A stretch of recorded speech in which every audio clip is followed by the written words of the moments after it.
Good morning and welcome back to another Irish Health Hour podcast. On the podcast today, I'm delighted to be joined by a very well-known lady in Ireland. Bibi Baskin, you're welcome. Thank you very much indeed, Dolores. Lovely to be here. Now, didn't you know I really had a very short introduction there, but you know, Bibi is someone that really was a household name in Ireland. She was the first woman to have her own chat show on RTE. And I mentioned to my sister this morning, I was interviewing her, and Jackie, I know you're going to be watching, even said, gosh, I used to love her. Not that she still doesn't. So that's, I think, you had an impact on the women in Ireland and in Ireland in general, but you had an impact because you were a broadcaster. So Bibi, I'd love you to, maybe chat to us first about those days and the fact that you actually have this, you're quite iconic to us in Ireland. No. Listen, cut out half of that old nonsense, Dolores. But it's true, girl. What age was I then? I was in my late 30s, going into my 40s. And you know what it's like at that age. You're working to pay the mortgage, pay the ESB bill, and have a bit over for a couple of weeks in the Canaries, maybe for a bit of crack. And there's not much more to it than that. Now, as for this so-called, you're very kindly saying iconic status, not at all. I had no idea. In fact, I only discovered a couple of years ago when somebody who interviewed me said it to me that I was the first woman in Ireland to have a live TV chat show of her own. Never dawned on me. It wasn't about that. It was just about going in and doing the best you can and getting a bit of an income. By the way, on that note, can I just say, no, I never belonged to the huge salaried presenters. Mine was much more modest. Yeah, and you know what though, but we might feel that about ourselves, that, I'm just doing this TV show. But a lot of women really admire who they watch on television. And especially I think because you didn't have this, look at me, I am who I am, I'm the first woman. But that's authenticity, isn't it? And authenticity oozes from someone when they are coming from that place. And I think that's why people admired you so much and listened to you in those days. I wasn't really aware of listening to. I was aware of the fact very much that I was kind of well known, and I didn't particularly like that aspect of it at all. I'm much older now, and I really couldn't give a damn. But at that stage, you felt it was intrusive, and it wasn't an important thing in your life. But you didn't really think like that. You just enjoyed the fact that you were meeting all these different people who, in their own way, were all very interesting, and it was nice to earn a living. Yes, absolutely. And one thing that I love to hear you talk about is change, because I know you were at an event in Galway last September, and change was the topic that you talked about. So you say quite openly that you get bored, and when you get bored, you want change. And that is phenomenal. There again, people often, I'm sure, go, and especially women, especially if we have, not all women I know, but let's say you've left your job, maybe, and you're having a part-time job, doing the two. But there comes a time when your children fly the nest and they don't need you as much, and those little yearnings can be creeping up inside you, a yearning for change. Can you tell us and maybe inspire us a little as to how change has come to you, and you've gone with it, you've leapt off mountains, and you just did? Well, that's one way of putting it, I suppose. Yeah, you're absolutely right, Dolores, when you say that I do get bored, and when I get bored, I move, I change, I try something else. And those big challenges, I suppose, would have been giving up the job in RTE, going to work for ITV in London, and then going into radio with the BBC and all their stations in London and staying there for 5 years, and then leaving that and going to India for a 3-week holiday and staying for 15 years and change again because I became a hotelier there. So yeah, I welcome that change. And in the motivational talks that I give now around the country, that's one of the most popular ones. It's where I'm hoping I can motivate people, and women in particular, to take that risk and to take the chance and not to be fearful of it. Because you see, I think it's the fear element that holds us all back. And when I started that hotel in India, I hadn't a clue if I would succeed or fail. But the trick was I didn't honestly care. And just for anyone watching and listening today, I'd say, know this about failure. Failure is not the end of the world.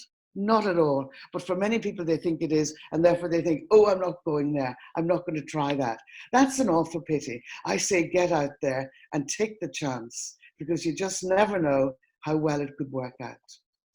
And that is inspirational to hear. And I know that you also, I read in an article that you wrote, or you were interviewed a few years ago, and you said you were surprised when you came back to Ireland and you found that a lot of women in Ireland, especially maybe middle-aged women, that you thought that we maybe should have or could have, because there's so much there for us now, which wasn't there in place maybe before you left. That's very true. But also, if you put this in the context, I was coming from a developing country background. I had spent 15 years in India. And when I compared the status and the plight of Indian women, and especially the women I employed, because I made sure to employ a lot more women than the average hotel over there.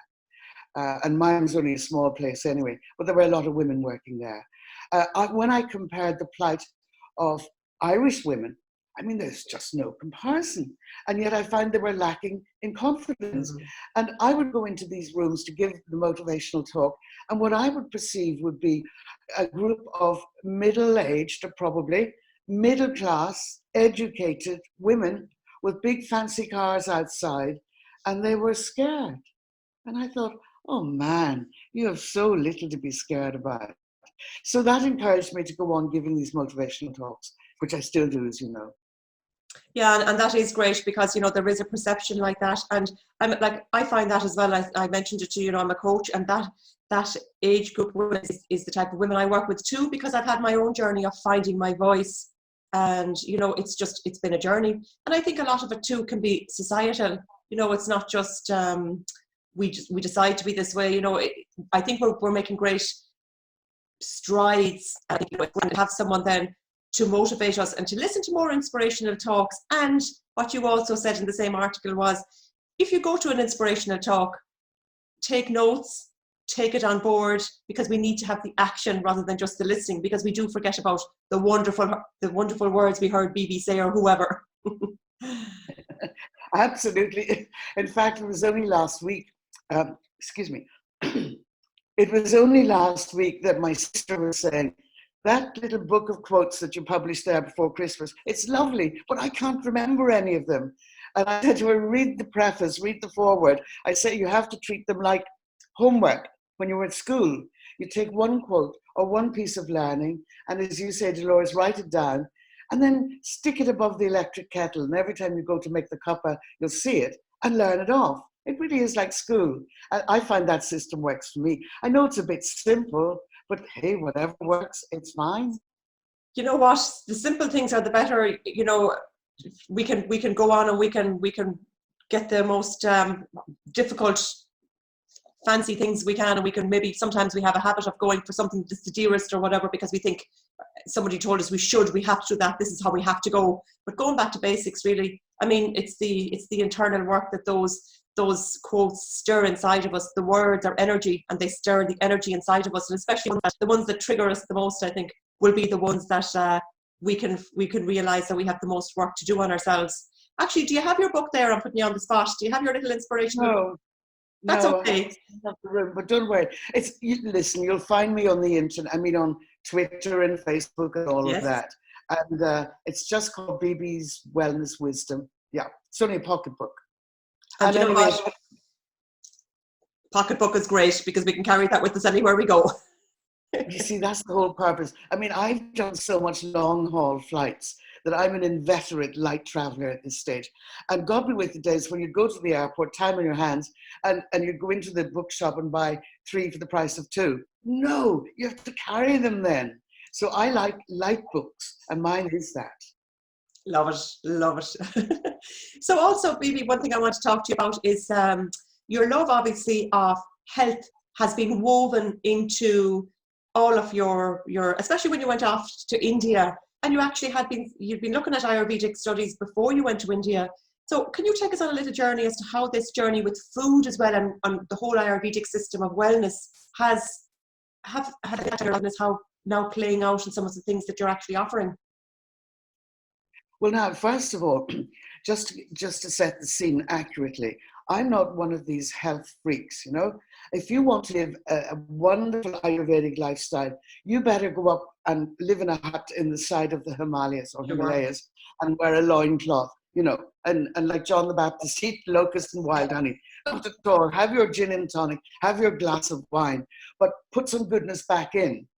And that was the advice that I got from an Irish GP, who also introduced me to Chinese medicine and Ayurveda all those years ago. Lucky you, I'd say there at the beginning that you had a GP in Ireland that said that to you. It was unbelievable, unbelievable. And that's where the whole study of Ayurveda started for me. And I love the psychology that's in it more than the medical stuff. I love the fact that it divides us all up into just 3 mind-body types. And once you isolate your type, you will know which food to eat and which to avoid. And you'll also know a lot about your personality, how your mind works, your sleep pattern, your emotions, the whole caboose is there. And that's why I have found it to be so helpful, because it helps you to understand yourself and the way you behave the way you do. And it helps you to understand those around you and even your colleagues and your clients. It's a great old tool of psychology. It sure is, and I know that I have, excuse me, dipped in it to a tiny bit as well. And I know that I'm the fiery personality, but like that too, fiery, like salty foods don't agree with me because my face goes all red. And, you know, I'm very reactive person to situations. I'm not one of these people that, let me think about that. So my personality is that way, and I found it fascinating when I realized that. Yes, and when you get hungry, I bet you get ratty. Oh my God, no idea. I know, because I know that type. And you know how I know it so well? Lava Suez. That's me. But the good news, and I don't know if your study got you to this point or not, the good news is that we're born with that kind of DNA, we can call it, with those characteristics. But we can work on ourselves to get past that stage 1, to get on to stage 2. So in other words, if you know that you get ratty when you get hungry, you just make damn sure you carry a biscuit or a bar with you all the time. And then when you do start to feel the pangs, you think, okay, I'm not going to get into bad humor. And you take control of the situation. That's stage 2. Yeah. We'll give you a gentle push in that direction if you need it. Yeah, and you know, I do. I think people laugh at me. I was on a training course last Friday and I actually brought a big green juice with me. And I don't drink green juices every day, but I always have to know when my next meal is coming. And I wasn't too sure what the story was about lunchtime, whether there was somewhere nearby. So I had my bag full, and I have to, and people laugh at me, but I have to keep my metabolism in such a level that because I just actually get, and I start talking too much. You know, I go, because I need to ground basically. It's a huge lifestyle for me that I have to mind. Yeah, I can understand that. Wonderful. So now, Bibi, tell us a little bit more about, you know, I think you are letting this weave through. You have a little cookbook now. You know, it's not the main thing part of the book, but the next book that you have coming out, because I love the way you've let the food weave its way through this as well. Yeah, now it's very early days, and who knows, but it came about in this way. God, sometimes there are things right under our noses and we don't see them. Yeah. When I cook, I like to cook Indian food. And way back there, maybe around November time, I was cooking some Indian food and I put out pictures on Twitter of the dish and a little story around it. And 2 people in particular responded and said, come on, you've got to publish this, put it on the market for the next Christmas, 2020. And they were pushing me, not badgering me, but certainly encouraging me. And the history of it is that when I was running the hotel, because of my interest in food, I would go into the kitchen sometimes with an exercise book and I would scribble down the recipes from the chefs. And the reason why it was scribbled is because, you know, any chef does not want another person in their kitchens. So I had to be quick. And I put an outpost note on it saying, my scribbly cookbook. I mean, it's so rough and ready, you wouldn't believe it. and almost illegible inside as well. But I decided that's going to be the title. That's my working title for the moment. It's Bibi's Scribbly Cookbook, and it is naturally a collection of recipes from my part of India. But there's a story around each recipe. So it's part memoir and part life adventure and part recipes. There you go. That's going to be some book. That's going to be some book. God only knows. I'm finding the discipline a bit difficult, to be honest with you, Dolores. You know, I now have to really focus and concentrate on the writing. So less time on social media I find to be a great help. It's less distraction, but I'm still finding my pathway in this new discipline. And I'm not doing very good at the moment. You know, but that's, you know, and we all have to find our pathway and what works. I mean, I probably would say, I have to admit, I met you on Twitter, or through Twitter for sure, because I run an online business, so online is online. And I mean, I do get a bit of a grief from my family as well sometimes. You know, I'm working, you know, try to tell a teenager to get off his phone, and it's like, well, you're on yours, and I'm like, well, I'm on Twitter, right? Yeah, no, you've no chance there. Yeah, but you know, I think that you're like, isn't it great that you put it out there, you know, through the medium that you know and that you use so well, and that Twitter brought back the actual, I suppose it was like market research in a way that you didn't maybe mean to do. But I mean, who better to show But also, I think, Dolores, at a personal level, and you know, people give out about social media and spending too much time on it and all of that, and that's partly true, of course. But it's also a great way to get to know people again, because I found when I came back to Ireland that people of my generation, in the main, were not on social media, and we had lost contact because I was out of the country for 20 years, and I wasn't very good at maintaining contact either, I suppose. So I've got to know a whole new generation of people through social media. And if you consider where I'm living now in County Cork, when I moved here a couple of years ago, I knew only 3 people, 3 old friends from way back. And now I get lots of hellos and how are yous. And I love that. And you are back on television a lot, you know, and you've been on radio. You did something with poetry there recently on radio, didn't you? With which? Did you do something with poetry? Oh no, I know what you're thinking of though. Oh, this was a big moment for me. That wonderful RT radio program called Sunday Miselny. It's a collection of essays and music, no presenter, on a Sunday morning. And I believe that if you get a piece of writing accepted in that, you can write. And I made my debut a couple of weeks ago. Well done. I'm glad you thought it was poetry. But it was, it meant a lot to me. It meant, especially now as I go into writing a book full time, it gave me a boost that maybe I can write after all. So that's a nice feeling. Very good, and well done you. I must check that out. So Bibi, I suppose, how are you using all of your experiences to date and your beliefs around helping people be more motivated and to avoid fear? How are you now bringing this to people? How are you packaging it so that people can learn from you? There are the wellness talks, mostly around change and motivation. And I give those talks to groups, different types. Let me think. I'm coming to Galway, International Women's Day. It's by invitation only, but that'll be around, that's the one I mentioned. Then I'm doing a talk in Cashel Library, again, motivation around change. I think that's early March. And then I'm giving one in a college in Dublin, sometime in March as well.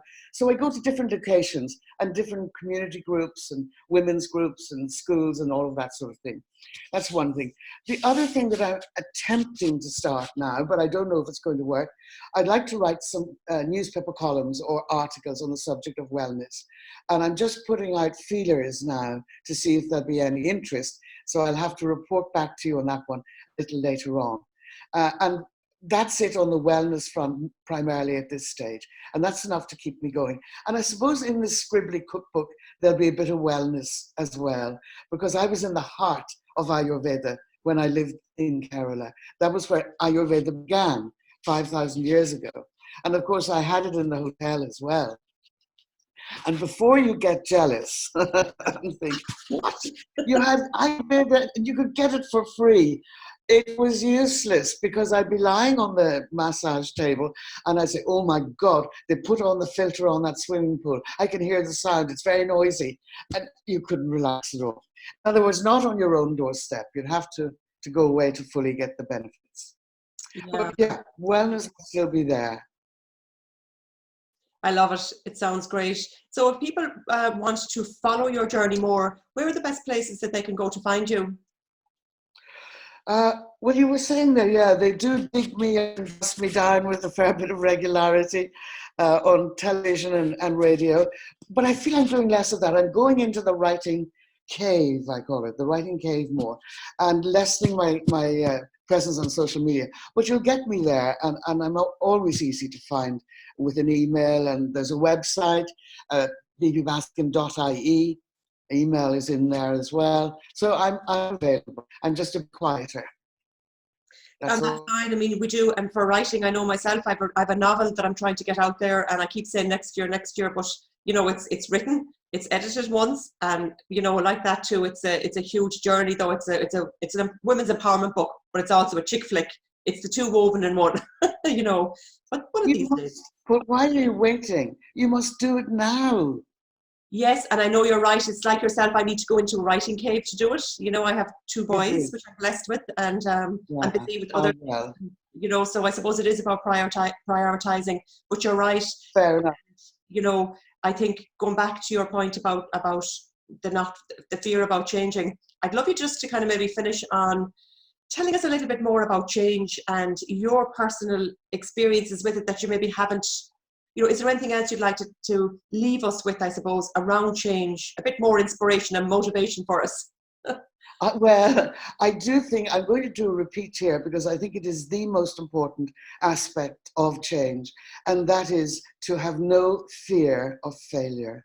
That is the one break that people put on themselves. That's where it's sourced. The fear that it might not work. Leave your fear behind, because I believe that fear is like a big invisible hand that comes up and tries to throttle you at 4 a.m. when you can't get to sleep because you're worried about the change. There is no point in it. Have a go, because remember, as I said there earlier, and I so think it's worth a repeat, failure is not the end of the world. And that's so true.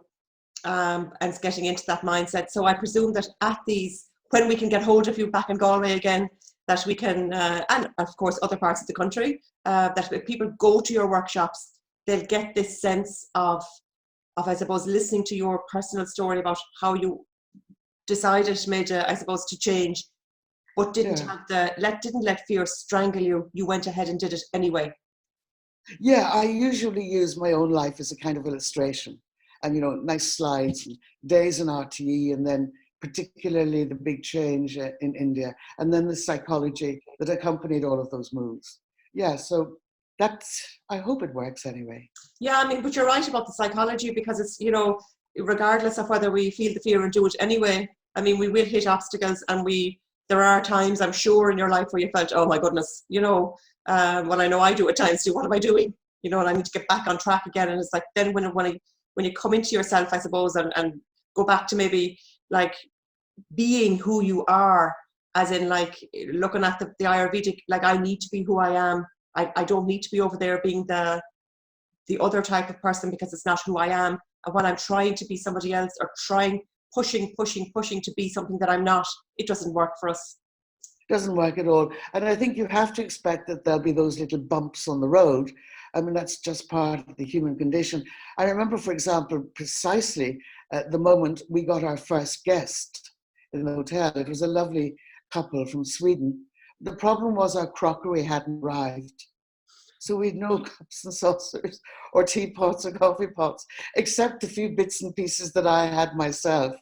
And I remember walking around afterwards, petrified, and I saw this waiter coming towards me with my grand Aunt Annie's EP&S teapot that probably hadn't been washed or scoured since she died years ago. And I was petrified.